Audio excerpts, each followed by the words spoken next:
নমস্কাৰ জনাইছোঁ আপোনালোক সকলোকে। ঘৰত যিহেতুকে শনিবাৰে সত্যনাৰায়ণ পূজা ভাগ হৈ গ'ল, তাৰে বোলো কিছু ভিডিঅ' কৰি ৰাখিছিলোঁ, তাকে আপোনালোকৰ মাজত আজি শ্বেয়াৰ কৰিলোঁ।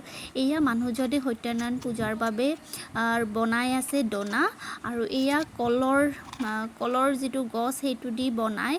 হয়তো বহুতে বনাব জানে আৰু বহুতে বনাব নাজানেও, তাকে মানুহজনে বনাই থাকোঁতে বোলো ভিডিঅ' এটা কৰি ৰাখোঁ। যিসকলে নাজানে তেওঁলোকে জানিব। আৰু আচলতে এই দনা ভাগ প্ৰত্যেক পূজাই হওক, শ্ৰাদ্ধই হওক, বিয়া সবাহত এই দনাটো দৰকাৰ হয়েই। আৰু এনেকৈয়ে মানুহজনে 6-7খনমান বনাই থ'লে, আৰু আমি ঘৰৰ সকলোবিলাক কাম কাজ চফাৰ কাম চাম কৰি লৈ এয়া দুয়োজনে বহিছোঁ প্ৰসাদৰ কাম আগবঢ়াবলৈ। ইফালে মাও লাগি মেলি আছে। মা, মই আৰু মানুহজনে মিলি পেলাই আমি কামখিনি কৰি গৈ আছোঁ। আৰু এয়া হৈছে সত্যনাৰায়ণ পূজাৰ মেইন প্ৰসাদ ঘোল।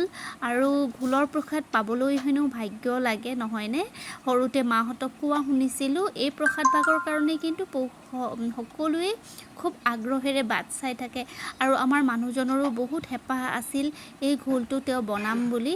আৰু আজি তেওঁৰ সৌভাগ্য, এই ঘোলটো তেওঁ নিজেই বনাইছে। আৰু বামুণে যেনেদৰে যিমান পৰিমাণ তেখেতে লিখি দিছিল, সেইমতে আমি বস্তুবিলাক যোগাৰ কৰিছিলোঁ।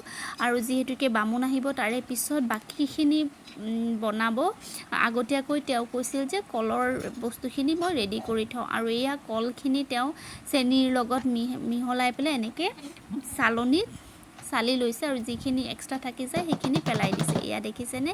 এই বস্তুখিনি ৰেডি হৈ যোৱাৰ পিছত বামুণ আহিছে 4টা বজাত, আৰু তেখেতৰ দেখাই দিয়াৰ মতে মানুহজনে এয়া ঘোল ৰেডি কৰি আছে। আৰু ইয়াত লাগিছে আটা আৰু কলৰ যিটো ঘোল কৰি ৰাখিছিলে সেইখিনি দিছে, লগতে দিছে গুড় আৰু চেনি আৰু গাখীৰ আৰু ঘিউ।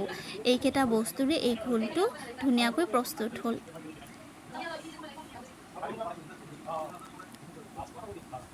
যদিও অনুষ্টুপীয়াকৈ পাতিছোঁ, আৰু আচলতে সৰুতে আমি মাহঁতক কোৱা শুনিছিলোঁ যে সত্যনাৰায়ণ পূজাৰ নাম শুনিলেই আমি য'তেই নহওক কিয় আমি যাবই লাগে। আৰু পূজাত নিমন্ত্ৰণ দৰকাৰেই নাথাকে, নহয়নে? যি নহওক ভগৱানে সকলোৰে মংগল কৰক। আৰু দেউতা যিহেতু অসুস্থ হৈ আছে, আৰু এই পূজা ভাগ আমি প্ৰত্যেক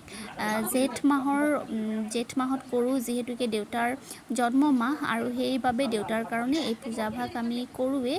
যোৱা বছৰ কৰা হোৱা নাছিল, যিহেতুকে ময়ো বহুত অসুস্থ হৈ আছিলোঁ আৰু দেউতাও বহুত অসুস্থ হৈ আছিল। সেইকাৰণে এইবাৰ মাও ক'লে যে পূজা ভাগ আগবঢ়াওঁ নেকি, সেইকাৰণে আমি এই পূজা ভাগ এইবাৰ শনিবাৰে খুব সুন্দৰকৈ আমি কৰিলোঁ। ঈশ্বৰে সকলোৰে মংগল কৰক, সকলোৱে যাতে ভালে কুশলে থাকে। আচলতে কৰ্মই ধৰ্ম নহয় জানো? মই তেনেদৰে ভাবোঁ। অকল ধৰ্ম কৰি থাকিলেও নহ'ব। আমি যদি কৰ্মখিনি আমি ভালকৈ ৰাখোঁ, তেনেহ'লে নিশ্চয় ভগৱানেও আমাক চকু মেলি নিশ্চয়কৈ চাব। নে কি কয় বাৰু আপোনালোকে? আপোনালোকৰ মতামতটো জনাবচোন। আৰু এয়া হৈছে আমাৰ বামুণ, আৰু তেখেতে, আমি জেঠা বুলি কওঁ দেই তেখেতক। আৰু তেখেতে গোটেই পূজা ভাগ খুব সুন্দৰকৈ কৰিছে। প্ৰায় 5টামান বজাৰ পৰা পূজা ভাগ আৰম্ভ হৈছে, আৰু শেষ হওঁতে 8টামান বাজিল। এতিয়া পূজা আৰম্ভ হৈছে, মানুহজনে পূজাত বহিছে, আৰু ইফালে আমি বাকী সকলো বহি আছোঁ। আৰু যজ্ঞও হ'ব শেষত। আপোনালোকে ভিডিঅ'টো শেষলৈকে চাব। আৰু এয়া সকলোৱে সেৱা কৰিব যাতে সকলোৰে মংগল হওক।